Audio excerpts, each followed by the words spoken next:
How's it going, guys? It's Poetry Stud. Welcome to Poetic Rants. This is the first episode of Poetic Rants I'm doing after I got back from my trip. First day back, recording right away. You know it. And got a kill already. Oh yeah, that feels good. Anyways, guys, today's Poetic Rants. I have my Facecam, by the way, which is a really nice change. Hopefully it works out alright and doesn't corrupt the video file like it did before. But, today's episode of Poetic Rants is going to be a big one. This is going to be a cool Poetic Rants one. I don't know, it's not really cool. It's kind of something that irks me about the game community. Not the game community, really, but the gaming companies in the world right now.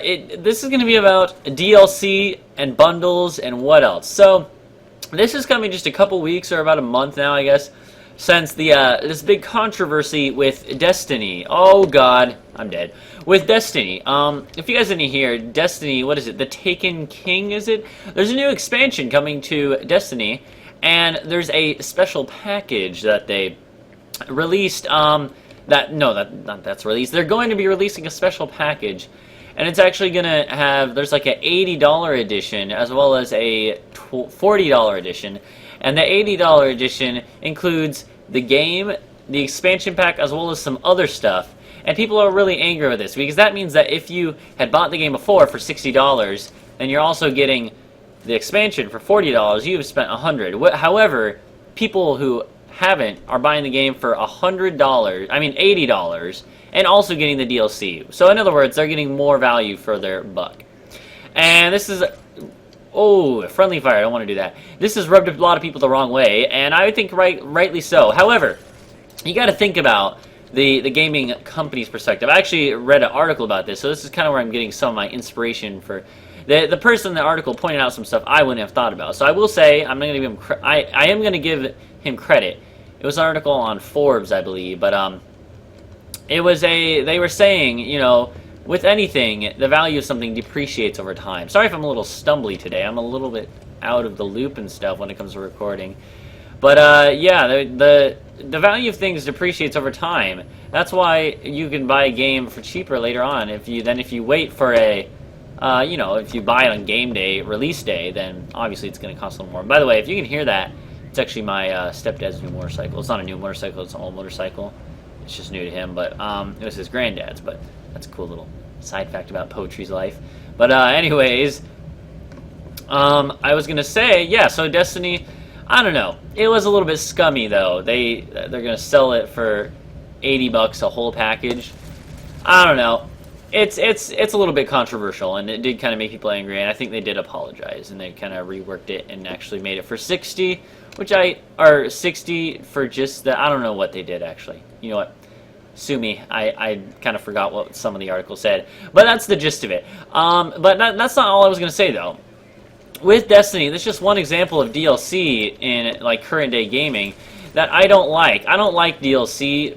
I don't like the idea of DLC at all, actually. I remember the good old days, and I'm going to sound like one of those old school gamers, but I remember the old days when it was, you bought a game from GameStop for PS2 or whatnot. Wow, I didn't mean to switch that gun, but it actually hit, so that was cool, but it didn't kill him. But, you know, I remember when you used to go to the store, go to GameStop, you bought a game, and that was it. You just bought the game, and then after buying the game, that was it. You played it. If you didn't like it, you know, it was like, well, too bad. You bought a game you didn't like. And, I mean, you could refund it and stuff. That's not the whole story, but that was basically it.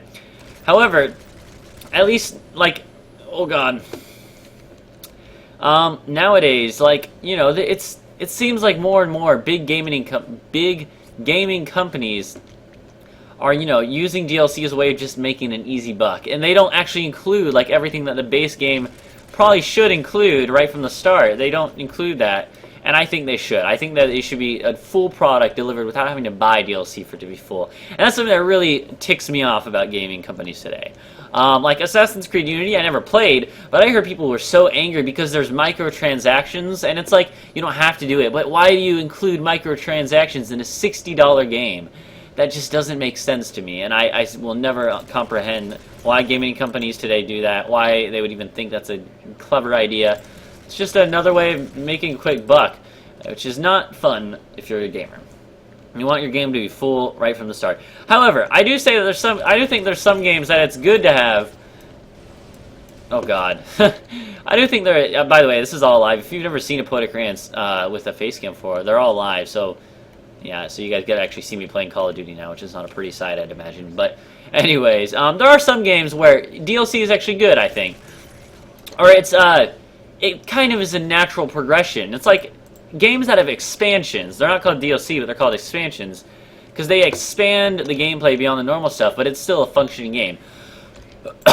Really, the best example I can think of is grand strategy games, the ones I play, like EU4, Europa Universalis 4, and Crusader Kings 2, and like Total War Rome 2. They have expansion packs that add a lot of cool stuff on, like new civilizations, and like, you know, it's like Civ 5, Civilization itself, the game, is another good example where Brave New World is a very good expansion for that, and lots of people really enjoy the expansion. I think those expansions for games like that do work. I just don't think that certain games, more of like action type games, really deserve them. I think that, you know, like I said before, I don't really think it's right to lock features behind more DLC. If you're already paying 40, 60, or more dollars for a game that you expect to be working from the start.